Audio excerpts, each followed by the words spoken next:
"You're my daughter-in-law. Why are you still sleeping? I'm hungry. Can't you make breakfast already?" That day, I was feeling sluggish, and my head was foggy.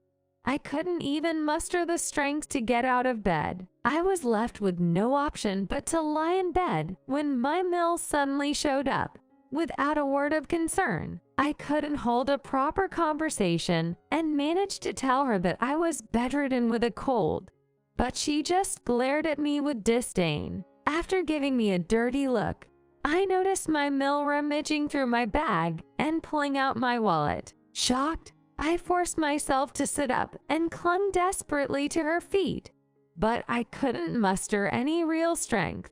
My Mill shook me off and left the room. A few minutes later, she returned and did something unimaginable. "You're such a wimp, lol. Here's a little thank you to cool you off." With that, she doused me with a bucket of ice-cold water filled with ice cubes. I lost consciousness right then and there. My Mill has a controlling personality, unwilling to accept anything other than her way, ultimately leading to her own downfall. My name is Amanda. I met my husband at the company where we both worked. He was a senior coworker responsible for training me when I was a new employee. From the get-go, he was kind and attentive. Spending time together, we naturally began to confide in each other and eventually started dating. We're blessed with 2 children, living an ordinary yet happy life as a family of 4. Life's not all rosy,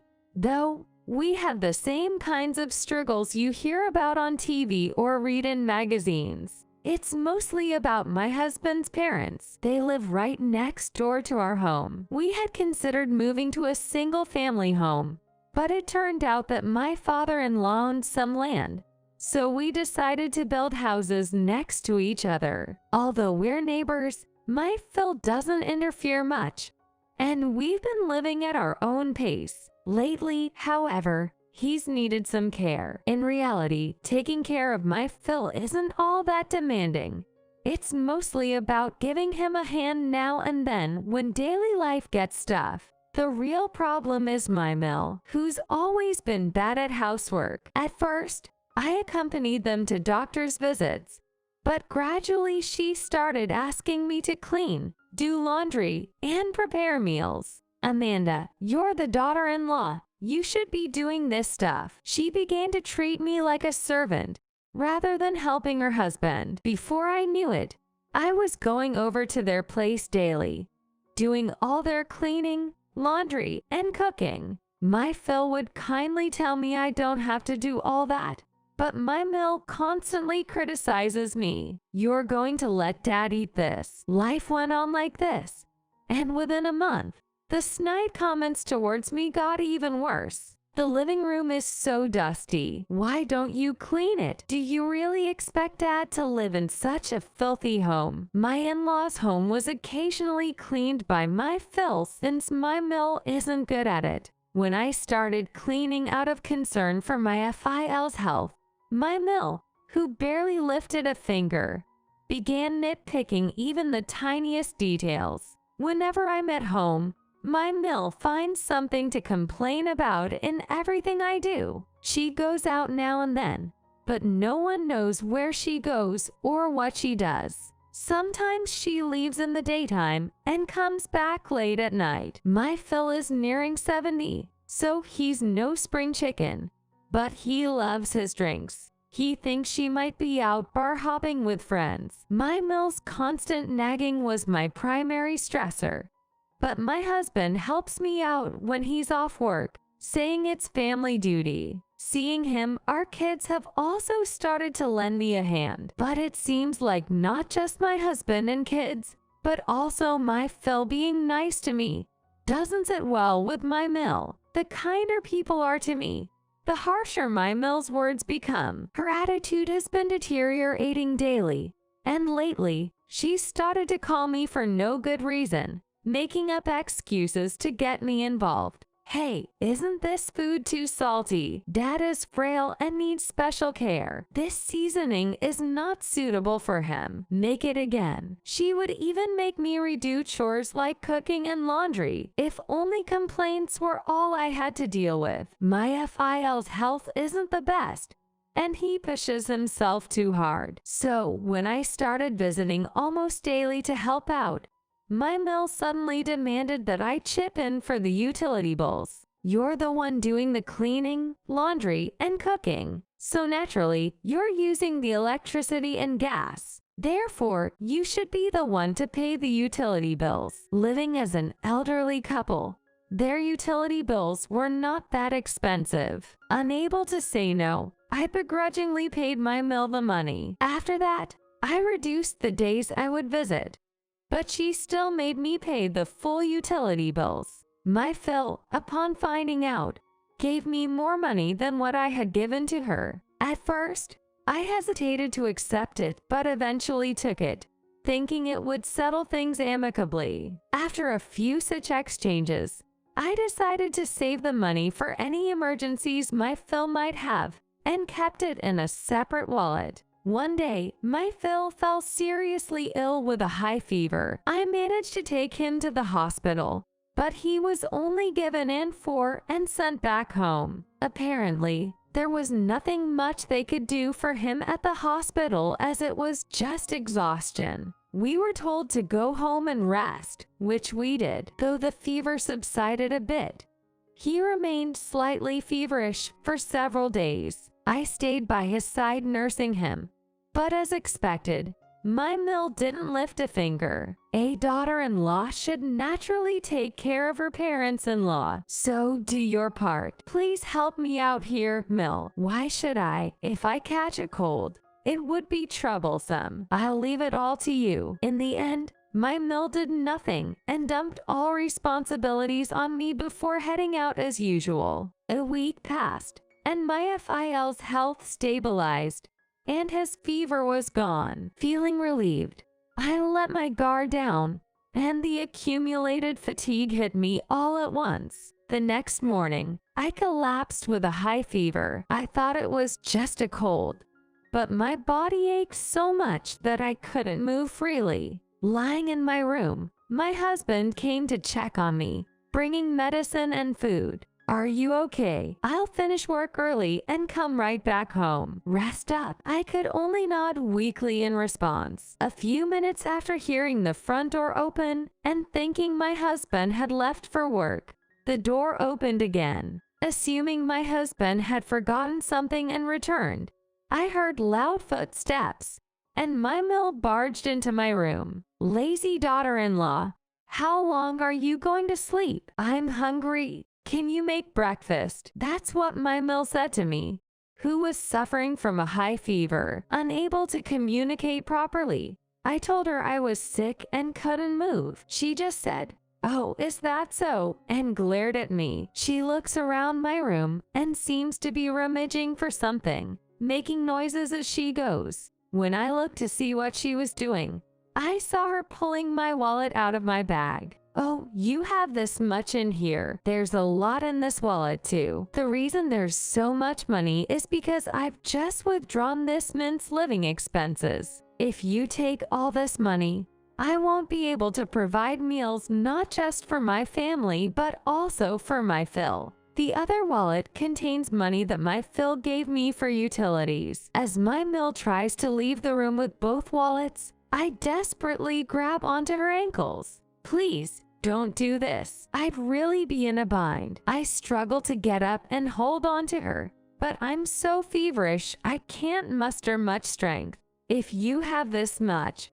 it's not a problem. I'll go have a delicious meal with this." With that, she shakes off my grip and leaves the room. Minutes later, my mill returns and unbelievably says, "You're just too weak. LOL. As a thank you, let me cool you down. LOL. Be grateful for my kindness. LOL." And proceeds to pour a bucket of ice-cold water all over me while I'm immobilized with a high fever. When I regain consciousness, I find myself lying in a hospital treatment room. Looking around to figure out what happened, my husband, who noticed I had woken up, spoke to me. According to him, he came home early, found me collapsed, and had me rushed to the hospital. What on earth happened? Can you tell me? I was hesitant to tell my kind husband, but I couldn't let my Mills over-the-top behavior slide. I then told my husband everything that she did to me,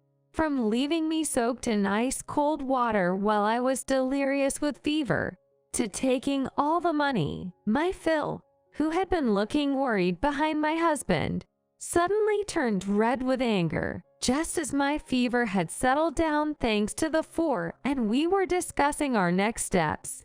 We got a phone call. The call was from an acquaintance of my Mill's sister. We had heard that my Mill's sister had been unwell and hospitalized for the past month. Apparently, she had passed away, watched over by her friends since she lived alone. The call was to inform us about the upcoming funeral arrangements. My Phil had always been close to my Mill's sister, and they often helped each other out. They also lived nearby, so they had been interacting for a long time. My husband told me he used to play with her when he was little. We tried contacting my Mill to inform her about her sister, but she didn't answer her phone and didn't even have her voicemail set up. We also sent messages, but got no response, and we couldn't locate my Mill. By the time we got home, it had already gotten quite late and dark. When we arrived, my Mill seemed to have been waiting for us. Seeing me, she said, "What have you been doing? It's so late. Maybe we should go out for dinner."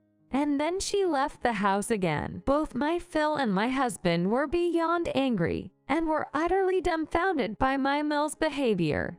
So they didn't stop her from leaving, wanting at least to tell her about her sister. I tried to chase after my Mill, but my weak voice didn't reach her, and she left right away. We tried contacting her several times afterward, but she still didn't answer her phone. There were no signs that she had seen our messages, and in the end, she didn't come back even by morning. The next day, the three of us attended my Mill's sister's wake without her. We left a note at home saying, "We're going to your sister's wake," just in case she returned. At the wake, people kept asking us why my Mill wasn't there, but we couldn't answer since we couldn't get a hold of her. Gradually, whispers of discontent and rumors about my Mill started to circulate among the attendees. The wake was a small event involving only neighbors, so it didn't take long. As the guests gradually started to leave, my husband and I began cleaning up. That's when my Mill appeared. Entering the solemn atmosphere of the wake, my Mill had heavy makeup, smelled of cigarettes, and was clearly intoxicated. "What's everyone doing?" At his wit's end, my Phil shouted, "We want to know what you've been doing. Where have you been?" "Mom, we've been trying to reach you. Why didn't you answer?" Realizing something was amiss from my husband's words and the situation, my Mill took out her phone and quickly went pale. Turning ashen-faced, my Mill started to get defensive, saying, "Wait a minute. Why didn't anyone tell me? We did tell you that your sister was unwell, and we've tried to contact you multiple times about the funeral. It's on you for not responding," my husband replied. Hearing this, my Mill remained silent, just staring at her phone. "Where the hell have you been, and what have you been doing all this time?" Suddenly, my Phil lashed out at my Mill, showing an angry face we'd never seen before. At his words, coupled with cold stares from those around her, my Mill broke down crying right there. After a good cry, she got up and went home alone. When we finished cleaning up after the wake and returned home, my Mill was quietly waiting for us. "Welcome back. What would you like for dinner?" Ignoring her greeting, not just my Phil, but also my husband walked into the house. Feeling sorry for her, I said to my Phil and husband, "Can't we at least hear her out?" They agreed to listen since I insisted. But what came out of her mouth next left even me dumbfounded. So what exactly have you been up to? My Phil asked sharply, but she remained silent. Is it true that you splashed cold water on Amanda? My husband asked, and she finally opened her mouth. But her explanation made no sense. I went to wake Amanda up because she was sleeping too much. She said she was feeling feverish.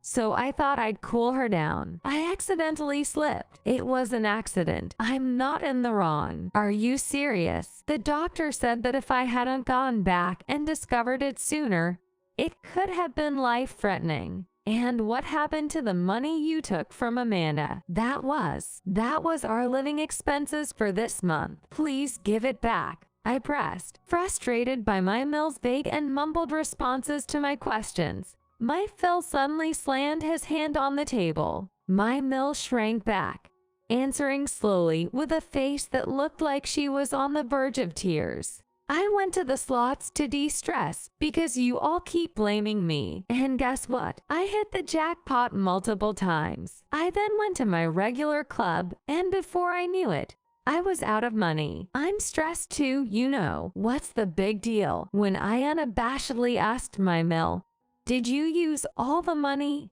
She responded, I suppose so. When I realized it, my wallet was empty, so I must have used it all. My memory is a bit hazy, and I don't remember well. I'm sorry. We were utterly dumbfounded by my Mill's lack of remorse. I can't be with you anymore. We're getting a divorce. I'll bring the papers tomorrow. Stunned by my FIL's announcement, my Mill pleaded, wait. Can't we talk about this more seriously? She desperately tried to reason with my Phil, but he ignored her and went to the bedroom. Given my Mill's recent behavior, it was not surprising. Naturally, my Mill was flustered by my FIL's abrupt request for divorce and went into a state of shock. I returned home, escorted by my husband. The next morning, an attorney known to my Phil arrived to discuss matters related to the inheritance of my Mill's sister's assets. My Mill came from a wealthy family that owned several properties in the neighborhood. Thanks to that, our house was built at a lower cost. I had also heard that my Mill, who was always extravagant with money, had borrowed from her sister, who inherited the assets. While discussing the inheritance with the lawyer, my Mill suddenly appeared and declared, it's only natural that I should inherit my sister's assets, so talk to me about it. My Phil sighed,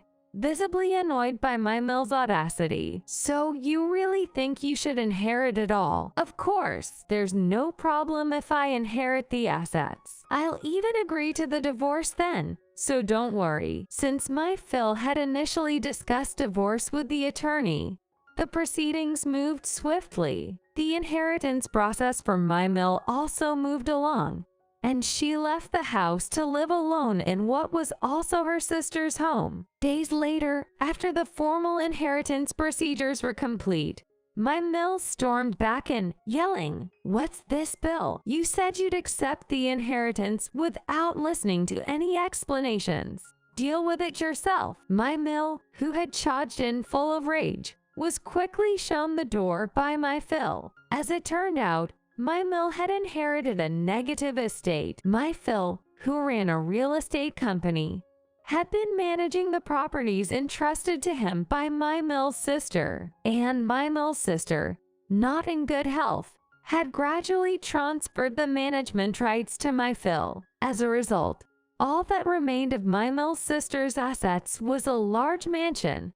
But because it was in a prime location, its value had skyrocketed. Aware that the inheritance tax would become burdensome, my Phil had intended to sell the house. Unaware of this, my Mill had neither cash nor any sellable assets to cover the hefty inheritance taxes. I didn't know the inheritance was so little. This is fraud. I've been deceived, so you should give me the money. The attorney did explain this. It's your fault for not listening and hastily signing off. What should I do now? Figure it out yourself. As my Phil pointed out, since my Mill took on the inheritance and the divorce, it was only fair for her to pay the inheritance tax. However, my mill, who had been counting on the inheritance, had been frequenting gentlemen's clubs. Inebriated, she not only depleted her cash, but also racked up unpayable bills